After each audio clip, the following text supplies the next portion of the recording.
नमामि सद्गुरुं तं नमामि।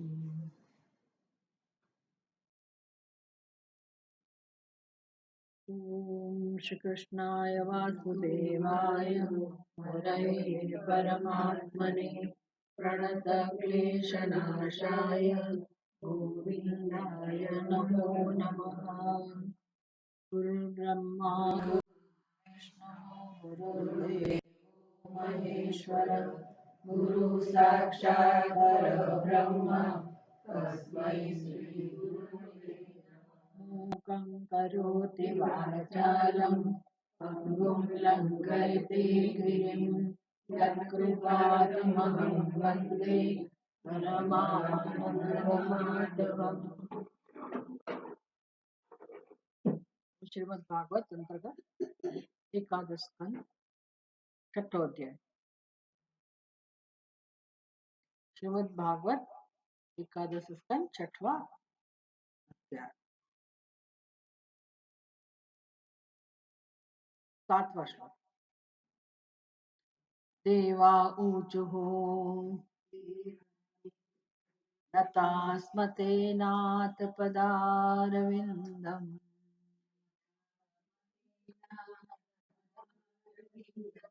बुद्धीन्द्रिय प्राणमनोवचो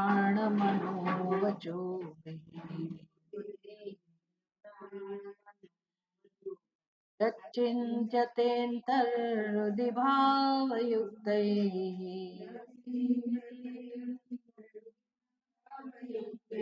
मुमुक्षुभिः कर्ममयोरुपाशा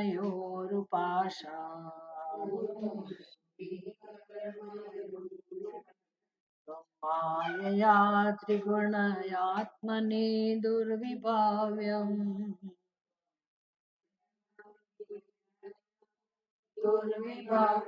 व्यक्तं तस्य वचसि व्यक्तं सृजस्य वसीलुम्पसि तद्गुणस्तः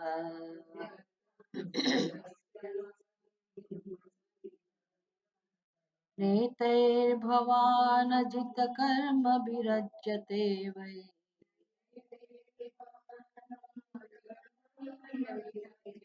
यस्वे सुखे व्यवहिते विरतो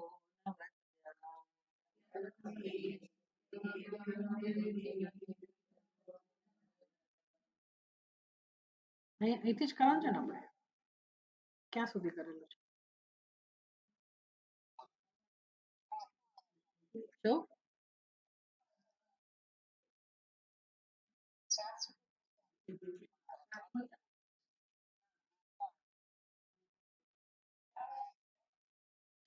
आपने 7 श्लोक तक हमने किया हुआ है देवांशुः। तो 6 श्लोक तक तो वर्णन किया गया कि किस प्रकार ब्रह्मा जी अपने पुत्रों के साथ, शिव जी उनके गण के साथ, देवताओं, मरुदगण, अप्सरा, गंधर्व, किन्नर, ये सब द्वारिकाधीश पधारे भगवान श्री कृष्ण के दर्शन के लिए। स्वर्ग में जो जो पुष्प, दिव्य पुष्प उपलब्ध थे उनकी माला बना के लेके आए थे और पुष्प भी लेके आए थे। वो सब भगवान के ऊपर नौछावर किया, भगवान को फूलों से लाद दिया और फिर देवता लोग अपनी वाणी से, सुललित वाक्यावली से सुंदर, अत्यंत सुंदर और अर्थयुक्त वचनों से भगवान की स्तुति करते।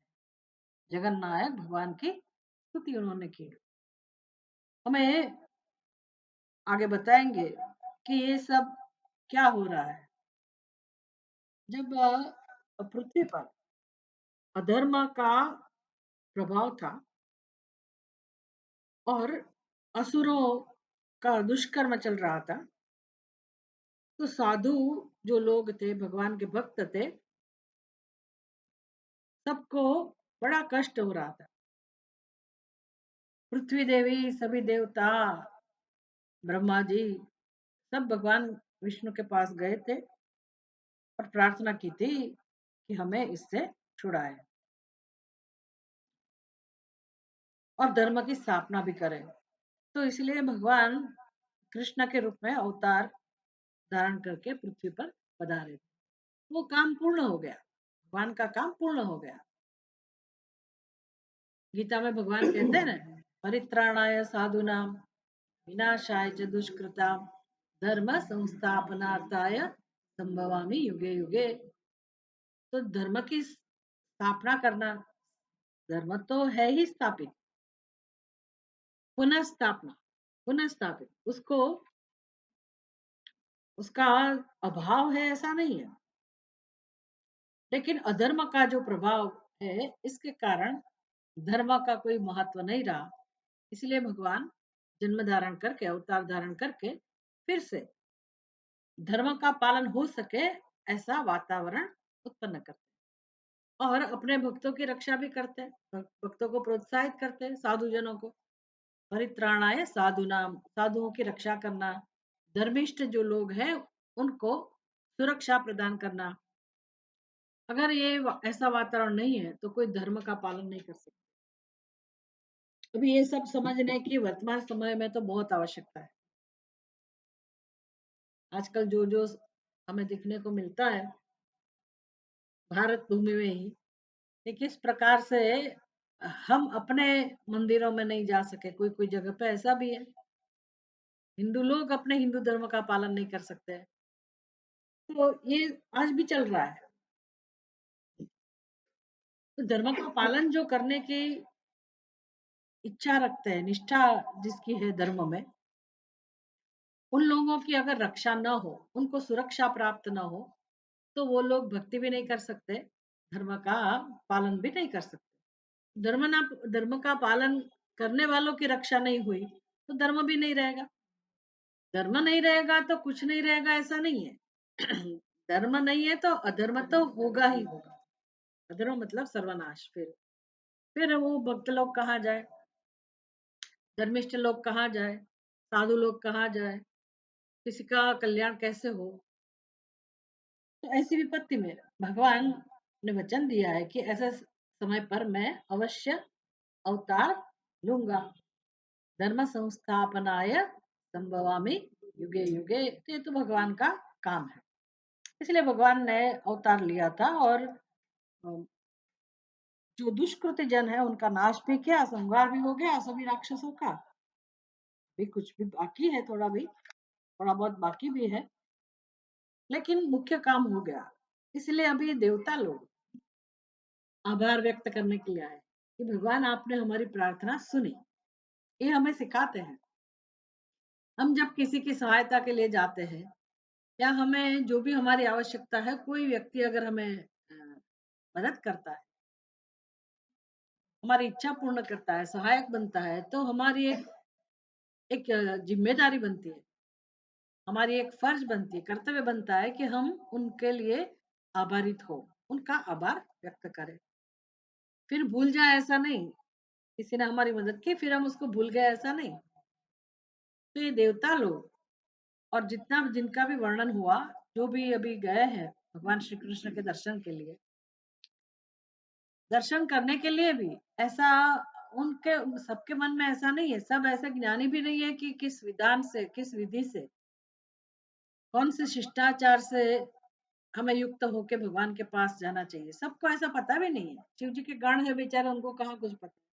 वो तो अपना जो भी व्यवहार है, जो भी स्वभाव है, वो लेके ही जाएंगे उधर। लेकिन मन में एक भाव है भगवान का दर्शन करने का, भगवान के सौंदर्य के प्रति आकृष्ट है सब, और सबके हृदय में भगवान के प्रति पूर्ण श्रद्धा है, भक्ति है, और भगवान का दर्शन करने के लिए सब लोग प्रेम से गए हुए हैं। देवता लोग तो विद्वान है, इसलिए अच्छे से अच्छे शब्दों का उपयोग करके भगवान की स्तुति कर रहे हैं, जो हमने देखा 7वें श्लोक में। लेकिन मुख्य प्रयोजन क्या है कि भगवान ने अवतार लेके जो भी मुश्किलें थी वो मुश्किलें दूर करें। तो आभार व्यक्त करने के लिए। और भगवान का स्थान कहाँ है? पृथ्वी पर तो हमेशा भगवान निवास करते नहीं है, मर्त्य लोक में तो भगवान का निवास है नहीं। इसलिए देवता लोग भगवान को अपने साथ फिर वापस ले जाना चाहते हैं, आभार भी व्यक्त करना चाहते हैं, और अपने लोक में देवता लोग चाहते हैं कि भगवान अपने स्थान में वापस आए, जो भी लोग में रहते होंगे भगवान। तो ये सब उनके इस प्रयोजन के साथ यहाँ पधारे हैं, और देवता लोग स्तुति करते हैं। नतास्मते नाथ पदारविंदम बुद्धिन्द्रिय प्राण मनोचोभिः यच्चिन्त्यते अंतर्हृदि भावयुक्तैः मुमुक्षुभिः कर्मयोरुपाशात्। हम ऐसे भगवान को नमन करते हैं। देवगण बोले, हे नाथ, कर्ममय विकट बंधन से छूटने के इच्छुक भावुक भक्तजन, मुमुक्षुजन, जो बंधन में से मुक्ति प्राप्त करने की इच्छा रखते हैं, तो उनके पास एक ही साधन है, भगवान के श्री चरणारविंद का निरंतर ध्यान करना। कलयुग में तो श्रेष्ठ यही है, भगवान का नाम स्मरण। अगर हो सके तो आप उनके स्वरूप का ध्यान कर सकते हैं, चरणारविंद का ध्यान कर सकते हैं। पूजा पाठ सब साधन है, लेकिन कलयुग में मनुष्य के लिए इतनी कठिनाई होती है, और समय का प्रभाव होने के कारण कुछ ज्यादा वो साधना अगर नहीं कर सकता है तो कोई बात नहीं। कलयुग में भगवान के नाम के गुण संकीर्तन मात्र से ही जीव का कल्याण हो जाता है। लेकिन शर्त क्या है, हमारे मन में, हमारे हृदय में मुक्ति की इच्छा होनी, तभी कोई भगवान का नाम लेगा ना। भागवत में तो वर्णन आता है कि भगवान ने सबको जिह्वा दी है। मनुष्य की बात है, मनुष्य को जिह्वा दी है, और जिह्वा अपने वश में है। अपने वश में मतलब वैसे तो वश में नहीं है, हम कहाँ वश में रखते हैं। जो भी इच्छा हो उसका भोजन करते हैं, जो भी बोलना है बोल देते हैं। लेकिन फिर भी हमारी इच्छा तो है ना, कि मुझे ये खाना है, मुझे ये पीना है, ये स्वाद लेना है। वो इस प्रकार वश में है मेरी जिह्वा। दूसरा, मुझे क्या बोलना है, क्या नहीं बोलना है, वो भी मैं सोच सकती हूँ। मेरी इच्छा के अनुरूप मैं शब्द का उच्चारण कर सकती हूँ, वाणी का प्रयोग कर सकती हूँ। ऐसी स्वतंत्रता तो भगवान ने सबको दी है। इस अर्थ में जिह्वा अपने वश में है, मनुष्य के वश में है। और दूसरी तरफ भगवान के नाम इतने गुणों से भरे हुए हैं, और इतना प्रभाव है भगवान के नाम का। वैसे तो भगवान के स्वरूप का, लेकिन भगवान के नाम में ही वो सब गुण आ जाते हैं। अगर भगवान के ऐसे सुमधुर नाम, नामानि यस्य मनोहराणि, कृष्णस्य नामानि मनोहराणि, समस्त भक्तार्ति विनाशना, समस्त आरती विनाशना। जितने भी प्रकार के दुख है संसार में, सभी दुखों का विनाश करने का सामर्थ्य भगवान के नामों में है। भगवान में तो है ही, लेकिन भगवान के नाम में ऐसे नाम की महिमा है। ये खाली बोलने की बात नहीं है, जो व्यक्ति भगवान के नाम का स्मरण करता है उसको ही पता है। जैसे मिश्री का टुकड़ा मुख में डालते हैं, जो डालता है उसको ही मिश्री का स्वाद पता चलता है ना, कि कितनी मधुरता है उसमें। इस प्रकार जो निरंतर रात दिन उठते बैठते, सोते जागते, चलते फिरते, जो व्यक्ति प्रेम से अपने इष्ट देव, जिनके प्रति उनकी श्रद्धा है, सभी देवताओं के नाम मधुर है, सभी देवताओं का स्वरूप मधुर है। लेकिन किसी को शिव जी का स्वरूप अच्छा लगता है, किसी को रामचंद्र जी का, किसी को कृष्ण भगवान का, किसी को देवी का, किसी को गुरु का।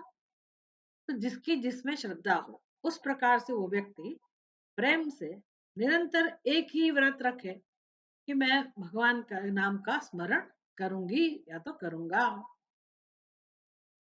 तो फिर रोज रोज, पहले प्रयत्न पूर्वक, प्रयास से, फिर अपने आप एक आदत बन जाती है।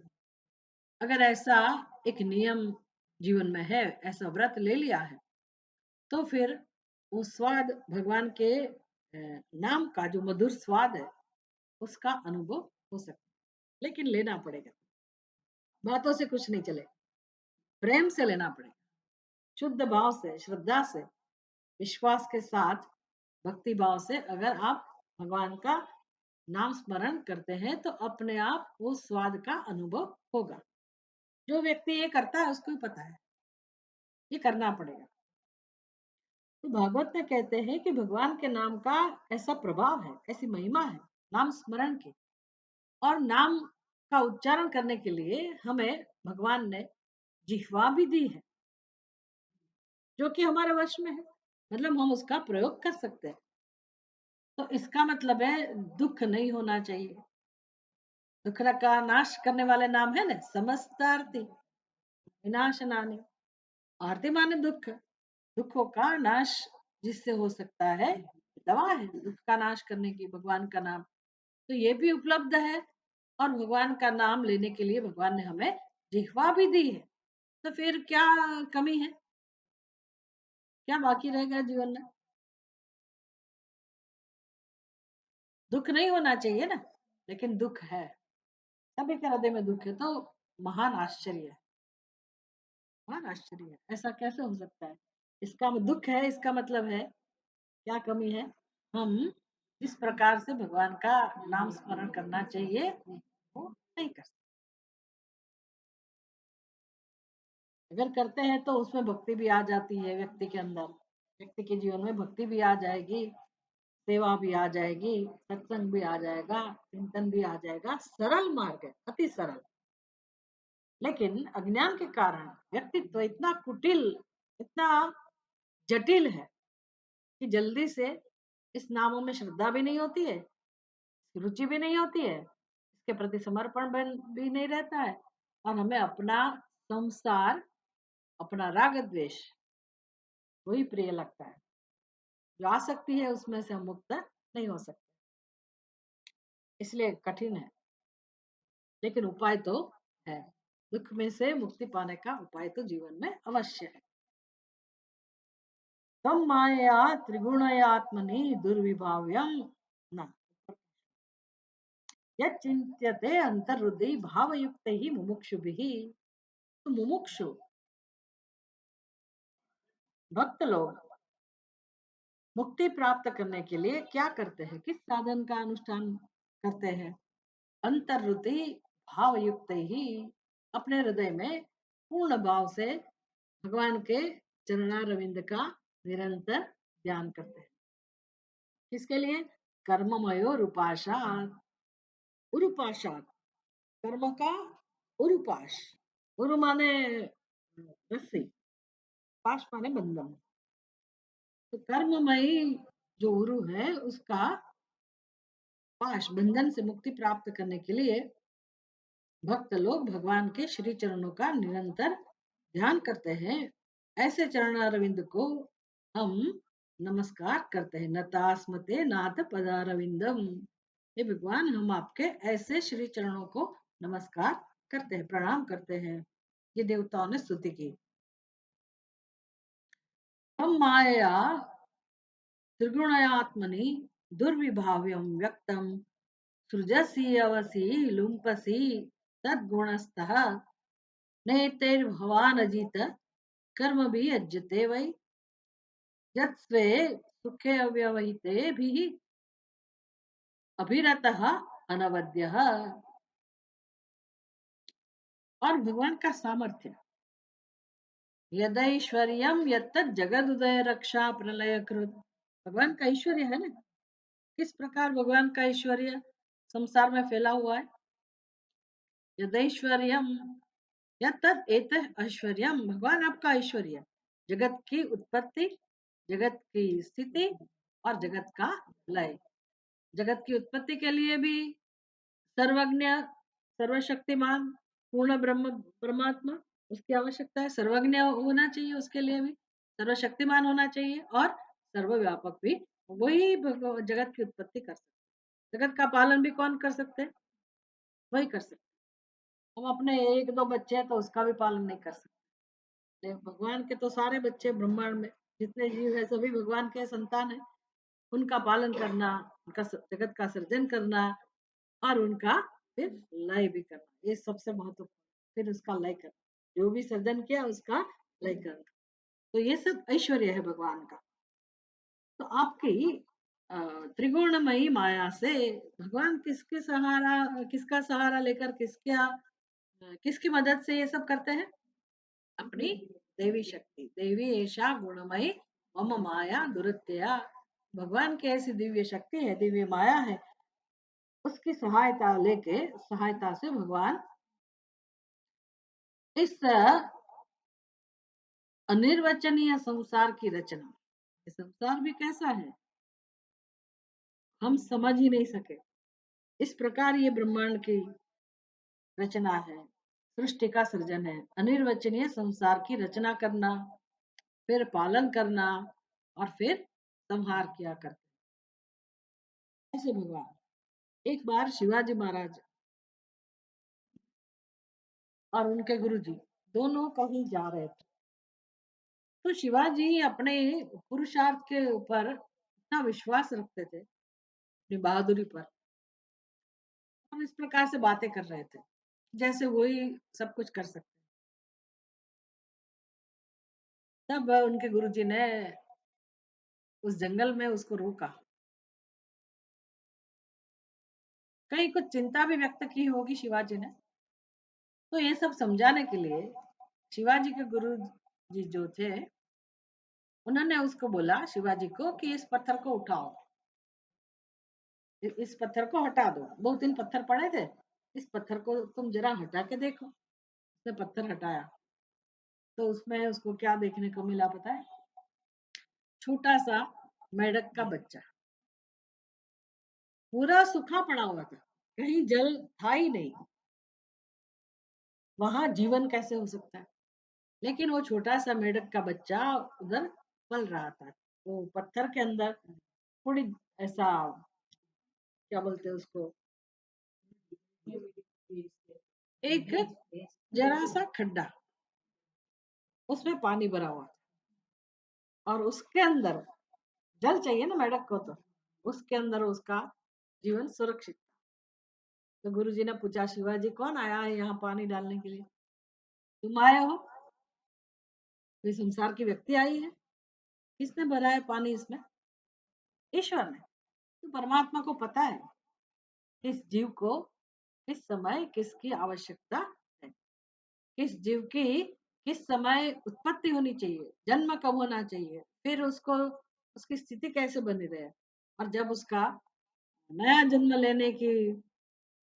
लेने का समय आ जाता है तो उसकी भी तैयारी। तो नया जन्म के लेने के लिए किस प्रकार की तैयारी चाहिए? नहीं, कोई भी जीव का नया जन्म, जीव को नया जन्म देना है तो उसके पहले की भूमिका क्या होती है? 90 साल 100 साल की व्यक्ति है, बेचारी बूढ़ी हो गई है, अभी उसको नया शरीर चाहिए ना।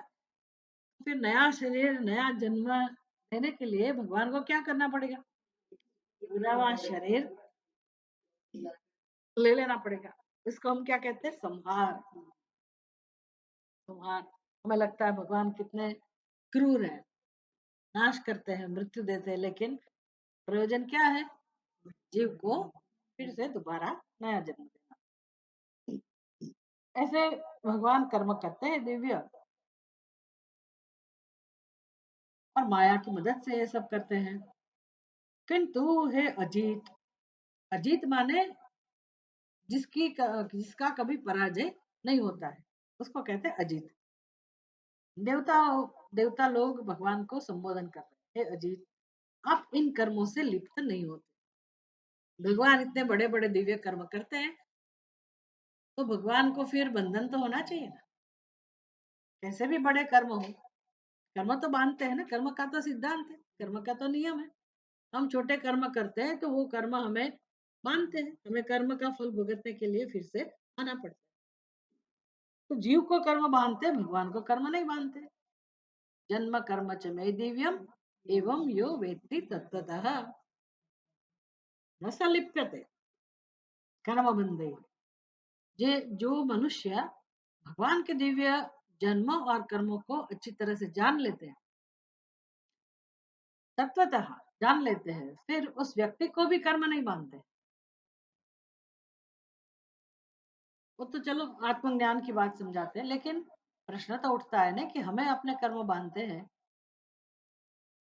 हमारे छोटे छोटे कर्म है, तो छोटे कर्म हमको बांधते हैं, तो कोई बात नहीं, भगवान के बड़े कर्म है, दिव्य कर्म है। कर्म तो है ही, कर्म का सिद्धांत तो सबके ऊपर लागू होना चाहिए। तो फिर भगवान भगवान को भगवान के किए हुए कर्म क्यों नहीं बांधते? इसलिए कहते हैं अजित, आप इन कर्मों से लिप्त नहीं होते। लिप्त नहीं होते। लिप्त नहीं होते, कर्म कैसे लिप्त होते? हम कर्म में कैसे लिप्त होते? कर्म हमको क्यों बांधते हैं? हम कर्म से लिप्त होते हैं। लिप्त का मतलब पता है ना, चिपक जाते हैं हमें कर्म। वे कर्म तो जड़ है, वो बेचारा किसी को नहीं चिपक। लेकिन जो चैतन्य स्वरूप है, हम चैतन्य स्वरूप है, हम कर्म से चिपकते हैं। किस प्रकार से? किस प्रकार से? कर्तृत्व भाव से, कर्तृत्व बुद्धि से। मैं यही चलता है ना रात दिन। मैं टेंशन भी वही है, अभी ये करना है। भविष्य की चिंता है, मुझे ये कर्म करना है। वर्तमान में दुख है, मुझे करना पड़ रहा है। इच्छा नहीं है, करना पड़ रहा है। या तो फिर घमंड है, मैं कितना अच्छा करती हूँ, मैं कितना अच्छा कर रहा हूँ, मैं श्रेष्ठ हूँ, मेरे विचार, मेरा आयोजन, मेरी बुद्धि, मेरा सामर्थ्य, ये सब इसके साथ व्यक्ति घूम रहा होता है। या तो फिर अपने भूत काल, उसके प्रति उसका दुख, मैंने क्यों ये किया,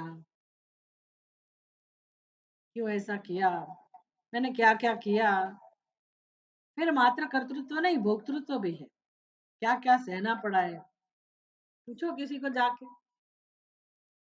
आपस में मिलते हैं तो पूछना चाहिए, कैसे हो? अगर बूढ़े वृद्ध वडील जो है उनके पास अगर आप गए सांत्वना देने के लिए, मिलने के लिए, थोड़ी देर उनके पास बैठ के पूछा आपने कि आप कैसे हो, तो वो शुरू कर देंगे। आपके 4-5 घंटे कहाँ बीत जाएंगे पता भी नहीं चलेगा। सारी उनकी जो आत्मकथा है ना, हिस्ट्री, वो बता देंगे आपको कि हमारे जमाने में ऐसा था, वैसा था, हमने क्या क्या सहन किया, क्या क्या कर्म किए, कैसे कैसे करते थे, हम तो ऐसे थे, हम वैसे थे। आजकल के क्या कोई सहन कर सकता है? हमने इतना सहन किया, मतलब हम शक्तिशाली है। सहन किया तो अच्छी बात है, खुश होना चाहिए ना कि भगवान ने हमें शक्ति दी थी, हमने सहन किया। उसके बदले रो रहे हैं कि हमने क्या क्या सहन किया, कब तक सहन करेंगे। ऐसी विचारधारा, ऐसी सोच है। चलो तो अ, इस इस प्रकार से हम कर्म से जुड़ते हैं।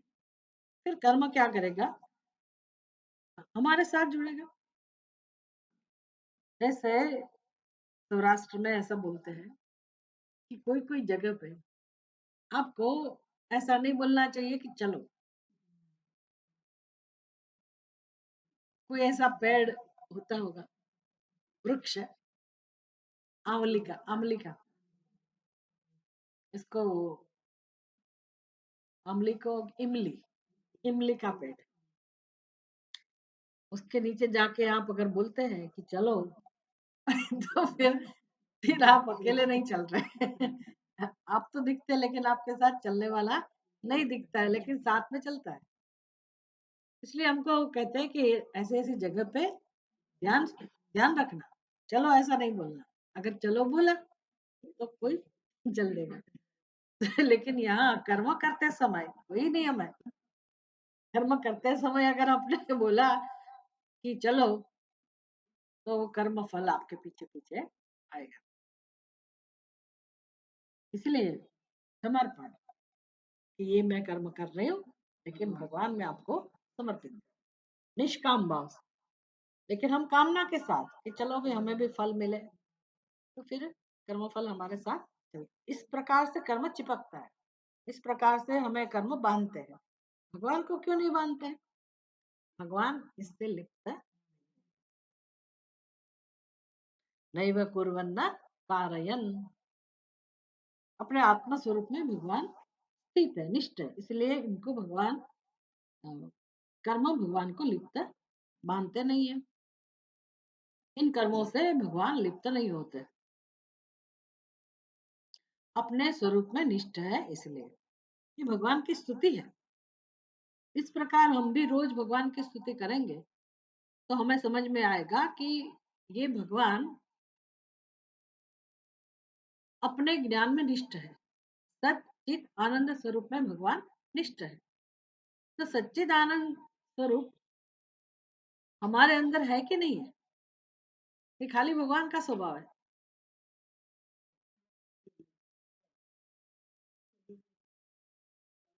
सच्चित आनंद किसका स्वभाव है? आत्मा का स्वभाव।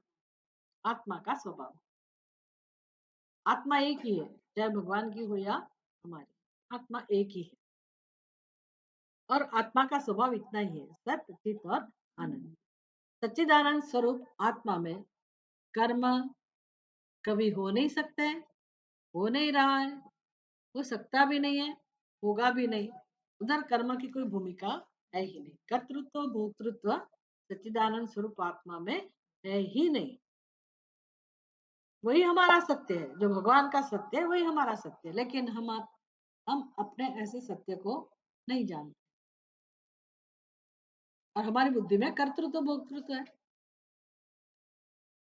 तो ऐसे स्वरूप में निष्ठ भगवान मुक्त है। तो वही वो मुक्ति का कारण क्या है? भगवान अपने स्वरूप को जानते हैं। हमारे बंधन का कारण क्या है? हम क्यों मुक्त नहीं है? हम अपने इस सच्चिदानंद स्वरूप आत्मा को नहीं जानते। तो मुक्त होना है, मुक्ति चाहते हैं तो करना क्या चाहिए? सच्चिदानंद स्वरूप को हम अच्छी तरह से जाने। जानने का उपाय क्या है? भगवान का ऐसा स्वरूप है, उसकी स्तुति करना। तो भगवान की स्तुति करेंगे कि भगवान श्री कृष्ण ऐसे है, भगवान श्री रामचंद्र जी ऐसे है, भगवान शिव जी ऐसे है, परमात्मा पर ब्रह्म परमात्मा ऐसे है। जब उनकी स्तुति हम करेंगे, उसके बारे में सोचेंगे, तो वो भले हम कहते हैं कि वो भगवान की स्तुति कर रहे हैं, लेकिन स्तुति किसकी हो रही होती है? आत्मा। तो हमारी बुद्धि में बड़ा एक प्रकाश फैलेगा, एक आवरण हटेगा। वो स्तुति कहाँ पहुंचेगी? वो कृष्ण भगवान को नहीं पहुंचेगी, आत्मा आत्मा के पास ही पहुंचेगी ना। हमें धीरे धीरे वो स्पर्श करेगा, वो आनंद, पूज्य भाव, दर्शन। धीरे धीरे हम अपने परम स्वरूप के नजदीक पहुंचे। एक दिन बुद्धि में प्रकाश मिलेगा, एक दिन अपने हृदय में ऐसे आत्मा के प्रति दर्शन की इच्छा प्रकट होगी, जानने की इच्छा प्रकट होगी।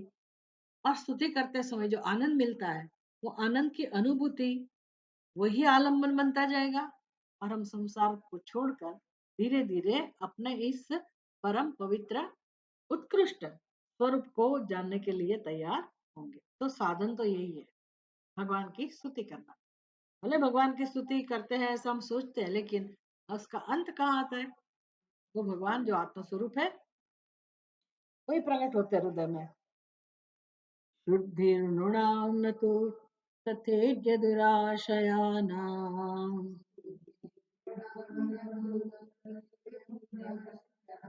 विद्याश्रुताध्ययनदानतपक्रियाभिः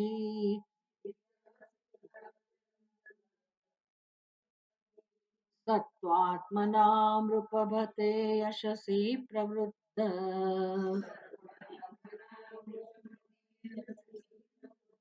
सच्छ्रद्धया श्रवणसंवृतया यथा स्यात्।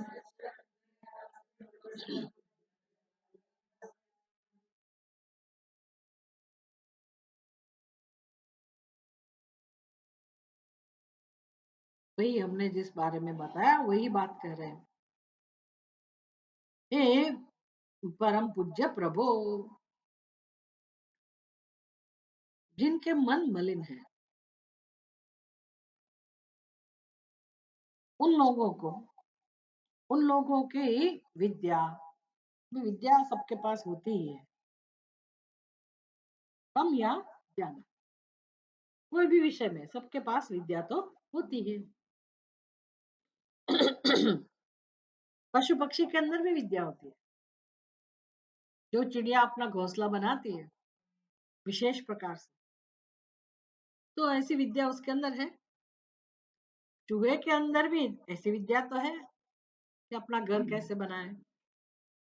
तो सभी, मधुमक्खी है तो उसके पास भी है ऐसा ज्ञान। तो सर्वत्र ब्रह्मांड में सभी की बुद्धि में थोड़ी बहुत विद्या तो है ही, ज्ञान है ही।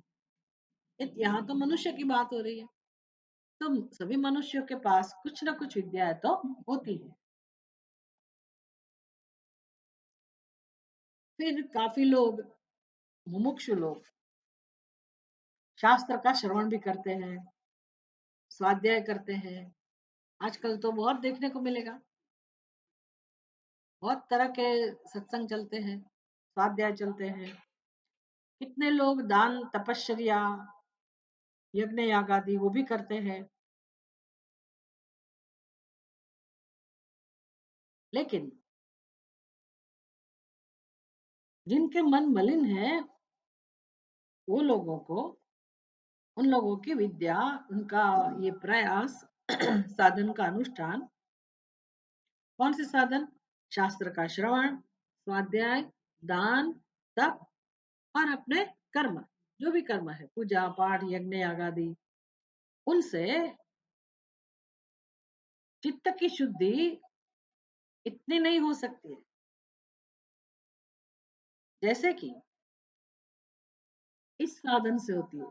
कौन से साधन से? नहीं, इसमें तो आ गया कि शास्त्र श्रवण स्वाध्याय दान तप क्रिया से वैसी शुद्धि कदापि नहीं हो सकती जैसी शुद्धि सत्पुरुषों की अति श्रद्धा पूर्वक सात्विक बुद्धि से आपके परम पावन यश के श्रवण से होती। वो शास्त्र का श्रवण तो ठीक है, लेकिन भगवान के गुण, उनका श्रवण, भगवान की महिमा, भगवान की लीला है, ये तो भागवत है ना। वहां वेदांत नहीं लाना है कि श्रवण से ही मुक्ति होती है, श्रवण से शुद्धि होती है। हम भी ऐसा नहीं कहते, वेदांत में भी ऐसा नहीं कहते। भगवान खुद कहते हैं कि श्रवणाय बहुविना उपलब्ध, आत्मा को, आत्मा तो श्रवण के लिए भी उपलब्ध नहीं होता है किसी किसी को। अगर श्रवण कर लिया तब भी आत्मा का दर्शन ना हो, ऐसा भी हो सकता है। इतना भी श्रवण कर लो फिर भी नहीं होता है आत्मा का ज्ञान। इतना रहस्यमय ये स्वरूप है भगवान का। तो फिर हम क्यों श्रवण करते हैं रोज रोज, हम क्यों अध्ययन करते हैं? ये कहने का तात्पर्य यही है कि आत्मा का श्रवण करने से आत्मा का दर्शन तभी होगा जब हमारे चित्त की शुद्धि होगी। चित्त की शुद्धि नहीं है, फिर कितना भी श्रवण कर लो, कितना भी मनन कर लो, आत्मा का दर्शन नहीं होगा। तो भक्ति की जब बात आती है तो उसमें तो ये सबसे पहले यही शर्त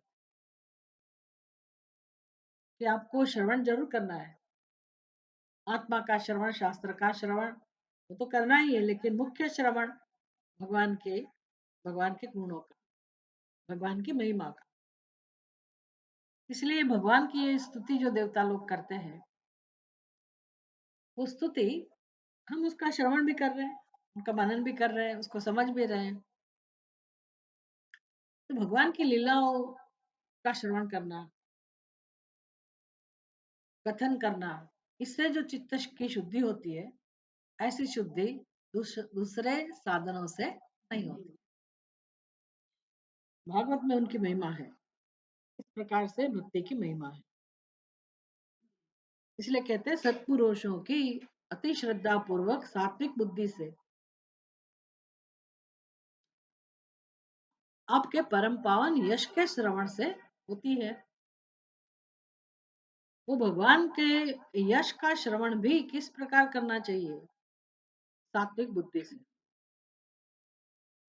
यत् श्रद्धया श्रवण संभृतया यथा स्यात् ते यशसि प्रवृद्ध सत श्रद्धया। सत श्रद्धया सात्विक श्रद्धा से, और प्रवृद्ध जरा तरा श्रद्धा नहीं, अपना हृदय श्रद्धा से परिपूर्ण होना चाहिए। श्री मेमना स्तोत्र में कथा आती है कि ब्रह्मा जी और विष्णु भगवान दोनों के बीच संघर्ष हुआ। घमंड था दोनों की बुद्धि में। विष्णु भगवान कहते थे कि मैं बड़ा हूँ, और ब्रह्मा जी कहते थे मैं बड़ा हूँ।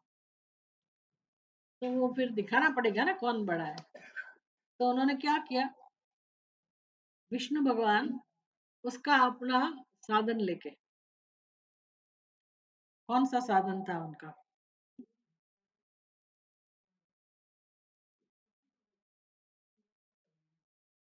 ब्रह्मा जी का वाहन कौन था? हंस था। ब्रह्मा जी ऊपर गए और विष्णु भगवान नीचे की तरफ,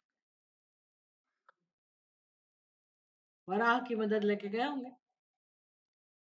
वो नीचे गए और वो ऊपर गए, दोनों इतना आगे बढ़े, इतना आगे बढ़े, वो नीचे नीचे चलते गए, लेकिन उसका अंत नहीं आया, वो पार नहीं कर सके, और ब्रह्मा जी भी नहीं पार कर सके। और जब ये चल रहा था दोनों के बीच में संघर्ष, तभी बीच में एक विद्युत स्तंभ, अग्नि स्तंभ प्रकट हुआ। इसको नापने के लिए गए। वो स्तंभ इतना जबरदस्त था, इतना बड़ा था। वो दोनों तो कह रहे थे ना मैं बड़ा हूं, मैं बड़ा हूं, लेकिन ये अग्नि स्तंभ वो इतना बड़ा था। तो फिर ये क्या है, देखने के लिए ब्रह्मा जी ऊपर गए और विष्णु भगवान नीचे की तरफ गए, लेकिन उसको पता है वो नाप नहीं पाए कि इसकी ऊंचाई भी कितनी है और गहराई भी कितनी है, नहीं नाप पाए। फिर दोनों अपनी जगह पे आए, जहाँ थे वहां आए, फिर नतमस्तक होके, क्योंकि अपनी हार माननी पड़ेगी ना कि हम दोनों से बढ़कर कोई ऐसा तत्व है। तो अपने अपनी हार मान ली और बड़े नम्र भाव से श्रद्धा भक्ति पूर्वक भगवान की स्तुति करने लगे। जब नम्रता आई, श्रद्धा बढ़ी, भक्ति भाव बढ़ा, भगवान की स्तुति की, तब भगवान शिव जी उधर प्रकट हुए। शिव जी की महिमा है ना वहां। लेकिन दिखाना क्या चाहते हैं कि इतने बड़े ब्रह्मा जी, सर्वशक्तिमान विष्णु भगवान, वो भी परम तत्व को पहचान नहीं सके। कब पहचान सके, कब उनका दर्शन कर सके? जब अपने हृदय में अपना हृदय और अपनी बुद्धि नतमस्तक, और हृदय में श्रद्धा, भरपूर श्रद्धा, तब तो हमारे लिए यही एक सीख है। हमारे जीवन में भी हम अगर तत्व का दर्शन करना चाहते हैं, परमात्मा का दर्शन करना चाहते हैं, तो हमारे हृदय में भी भरपूर श्रद्धा, नम्रता की आवश्यकता है। इसीलिए कह रहे हैं सत्पुरुषों की अति श्रद्धा पूर्वक सात्विक बुद्धि से आपके परम पावन यश के श्रवण से होती है। तो हमारे लिए साधन बताया गया कि भगवान के यश का श्रवण करने से, भक्ति भाव पूर्वक सात्विक भाव से श्रवण करने से चित्त की शुद्धि होती है।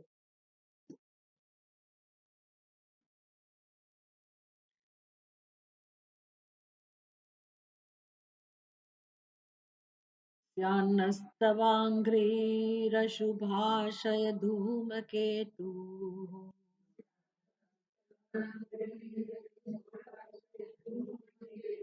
क्षेमाय यो मुनिभिराद्ररुदोह्यमानः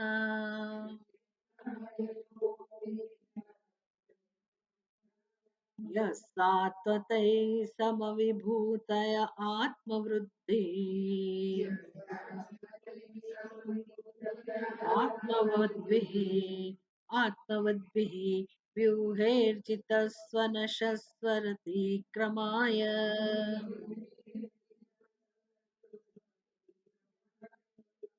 यश्चिन्त्यते प्रयताप् यश्चिन्त्यते प्रयतपाणिभिरव्वराग्नौ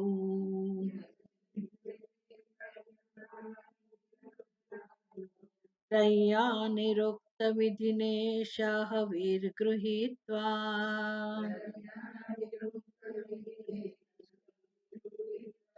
अध्यात्मयोगहुतयोगिभिरात्ममाया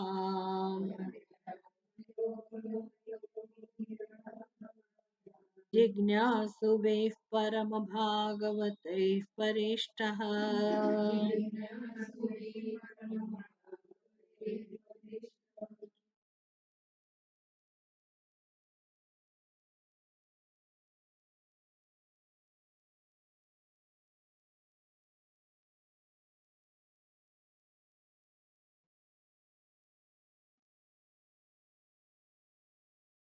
ये सब भगवान की स्तुति का प्रकार है। भगवान के पास जाके भगवान को प्रसन्न करने के लिए, भगवान प्रसन्न है लेकिन एक शिष्टाचार बता रहे हैं। जब देवतागण, प्रजापति और भगवान शिव जी, गंधर्व, अप्सराएं जो भी भगवान के पास गए हैं, तो कितना सुंदर एक भाव है, कितना सुंदर आचरण है। किस प्रकार से भगवान की स्तुति करनी चाहिए, किस प्रकार से भगवान की प्रशंसा करनी चाहिए, हमें सिखाने के लिए है कि हमेशा भगवान के दर्शन के लिए हमारे हृदय में किस प्रकार के भाव होने चाहिए, भगवान के गुणों की व्याख्या, गुणों का कथन, गुणों का स्मरण,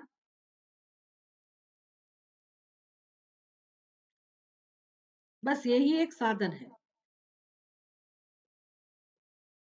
हे भगवान, स्तुति चल रही है ना, देवता लोग स्तुति कर रहे हैं, हे भगवान श्रेयस कामी मुनिगण, ये भगवान भगवान की स्तुति चल रही है कि भगवान की महिमा सुनाते हैं कि श्रेयस कामी मुनिगण। श्रेयस कामी मुनिगण माने मुनिगण जिनके हृदय में श्रेय की कामना है। तो मुनि किसको कहते हैं? हम तो जो सरल व्याख्या है मननात् मुनि, उसको मुनि कहते हैं, जिनका मनन करने का एक स्वभाव है। मनन तो सब लोग करते हैं, लेकिन घर जाके क्या खाना पकाएंगे, आज किसको मिलेंगे कल क्या प्रोग्राम है, वो मनन की बात नहीं है। मनन करना मतलब संसार को कैसे हम दूर कर सकते, संसार से मुक्ति पाने के लिए जो मनन होता है उसको मनन कहते हैं। सत्य का चिंतन जिसमें है, और मनन तभी हो सकता है जब श्रवण किया हो, श्रवण के बगैर मनन नहीं हो सकता है। इसलिए प्रमाण युक्त श्रवण, गुरुमुख से शास्त्र का अच्छी तरह से श्रवण करके फिर हम मनन कर सकते, अपनी बुद्धि को शिक्षित करना पड़ता है, संस्कृत करना पड़ता है, क्योंकि हमारी बुद्धि में स्वाभाविक संस्कार है, वो तो संसार के द्वैत बुद्धि है ना, हमारी अज्ञान के कारण द्वैत बुद्धि के संस्कार है।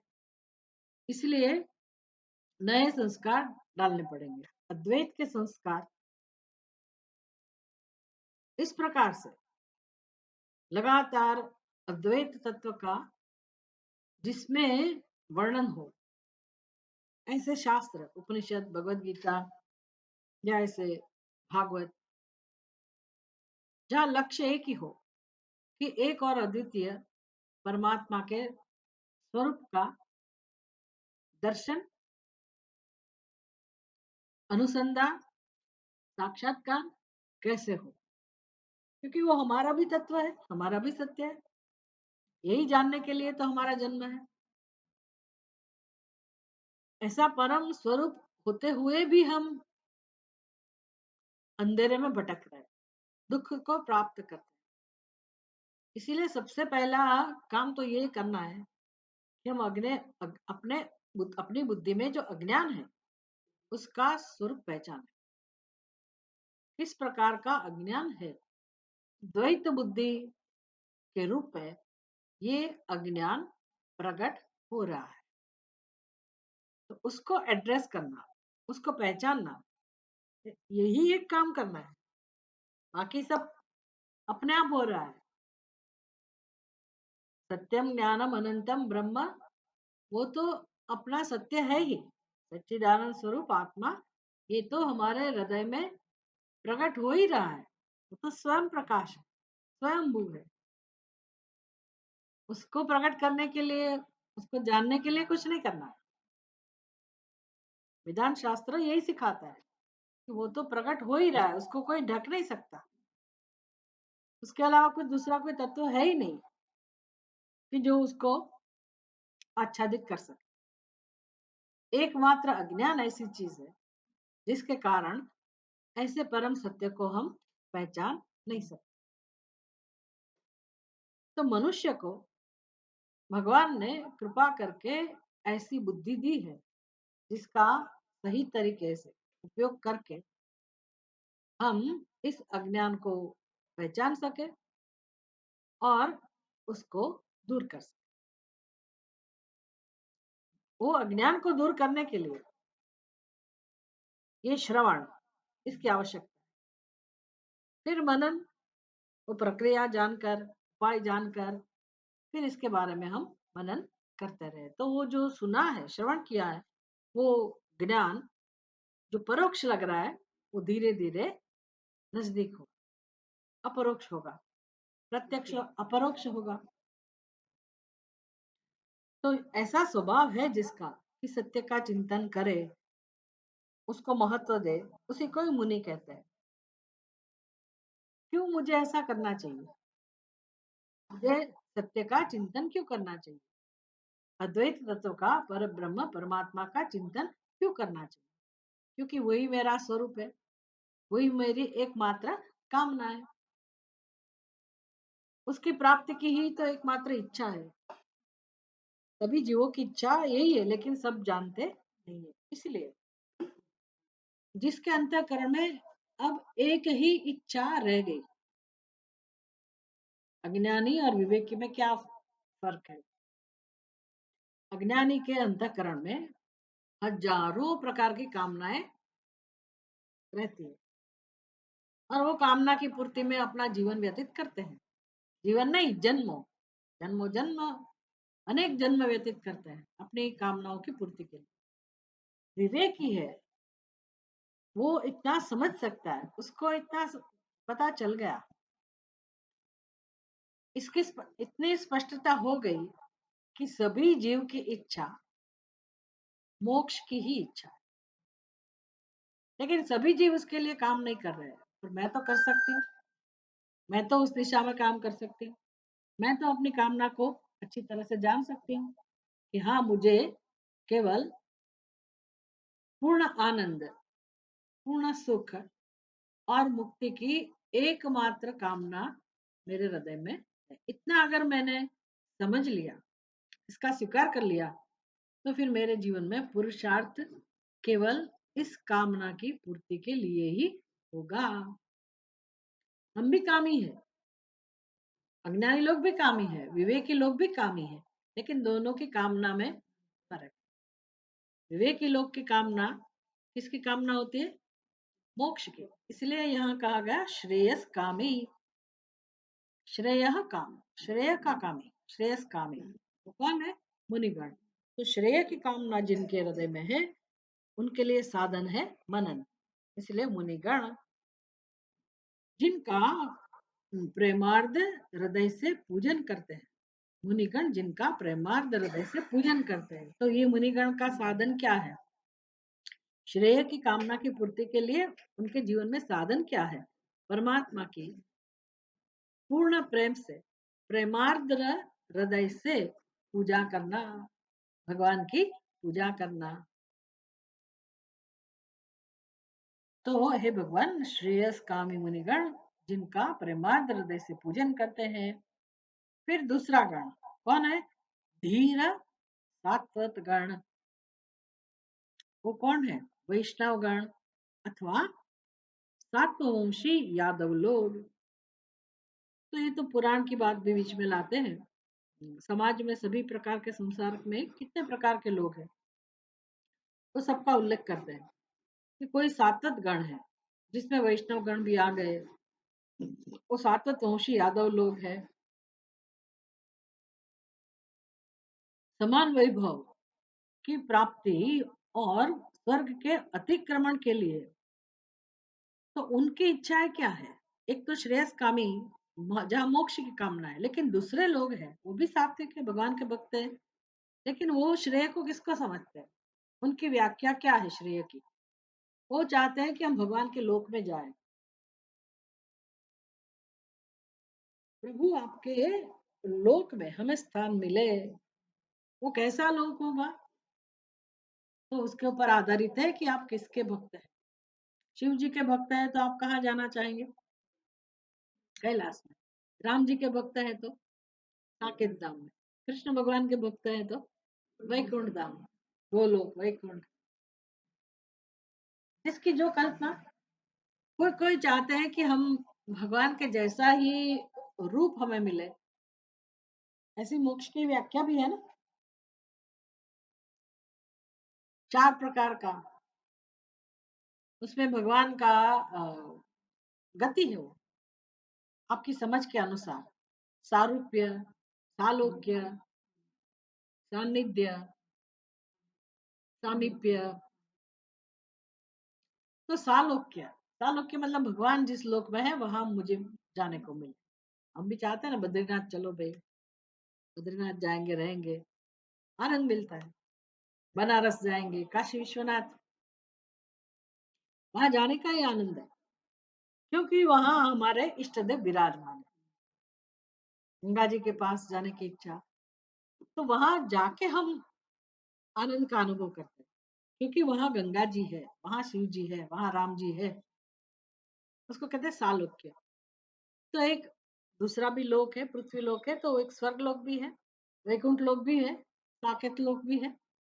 तो जो भक्त जो जो अपने इष्ट देव है उनकी कामना रखते हैं कि मृत्यु के बाद हम वहां स्थान प्राप्त करें, उसको कहते हैं सालोक्य। किसी को भगवान के पास में रहना होता है, भगवान आप जहाँ रहते हैं वही मुझे स्थान मिले। श्री कृष्णा शरणम मम। तो फिर ब्रज क्या है उसमें?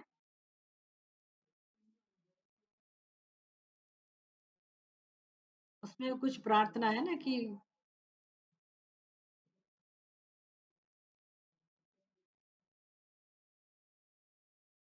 रचकण बोले श्री कृष्ण शरणम मम।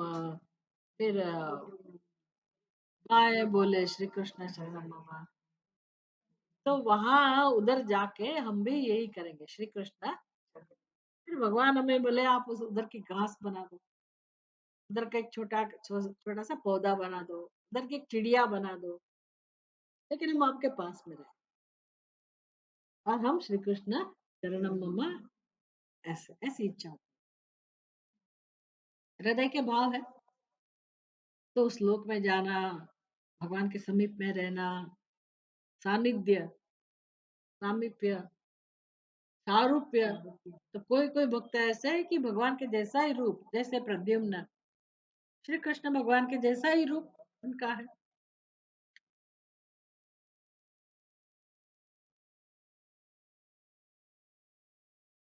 भगवान की गोद में बैठने को मिले।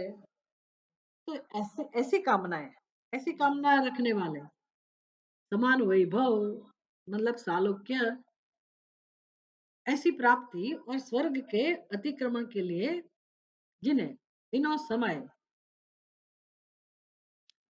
तो ये 4 की बात करी, वासुदेव, संकर्षण, प्रद्युम्न और अनिरुद्ध। वो उनकी पूजा का प्रकार ये है, ये चारों को व्यू बनाकर उनकी पूजा करते हैं। फिर सिद्धहस्त याजक गण वेद त्रय की विधि से यज्ञाग्नि में आहुति देकर जिनका चिंतन करते हैं। अभी जिस आपकी मोक्ष की जिस प्रकार की व्याख्या हो, उस प्रकार से आप उसके साधन का आलम्बन लेंगे। जैसे स्वर्ग में जाना है तो विशेष प्रकार के यज्ञ का आलम्बन लेना पड़ेगा। यज्ञ करने से उसका फल आपको मिलेगा स्वर्ग। तो मुझे स्वर्ग की कामना है, स्वर्ग में जाके भी फिर भले भगवान का दर्शन जो भी हो, लेकिन स्वर्ग में जाना है तो उसका उपाय यज्ञ का अनुष्ठान। तो वो मेरा साधन हो गया, क्योंकि मैं ऐसा मानती हूँ कि उधर जाके ही मोक्ष मिल सकता है। लेकिन किसी की मोक्ष की व्याख्या ऐसी है, प्राप्त से प्राप्ति, कि मोक्ष तो प्राप्त ही है, तो उनका साधन क्या हो गया? भगवान का ज्ञान प्राप्त करना, आत्मा का ज्ञान प्राप्त करना, भगवान जो आत्म स्वरूप है उसका ज्ञान प्राप्ति, उसकी ज्ञान प्राप्ति। तो हमारा साधन क्या हो गया? अविद्या की निवृत्ति। अविद्या की निवृत्ति किससे होती है? विद्या की प्राप्ति से। तो ये श्रवण में किसको रस होगा? श्रवण मनन निधिध्यासन, आत्मा का श्रवण मनन निधिध्यासन, किसको उसमें रस होगा? जो प्राप्त की प्राप्ति में मान। इस प्रकार अलग अलग साधन की बात करते हैं।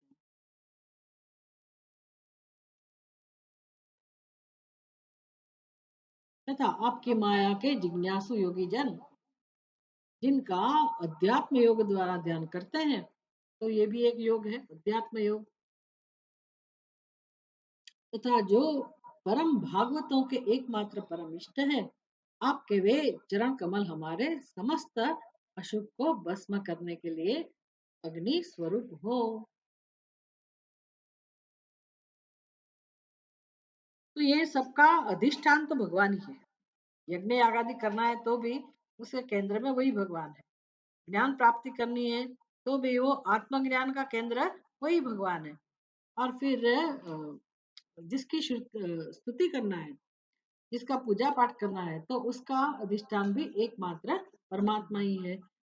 ऐसे भागवतों के एकमात्र जो परम इष्ट है, भक्तों के लिए तो परम इष्ट वही भगवान साक्षात श्री कृष्ण है।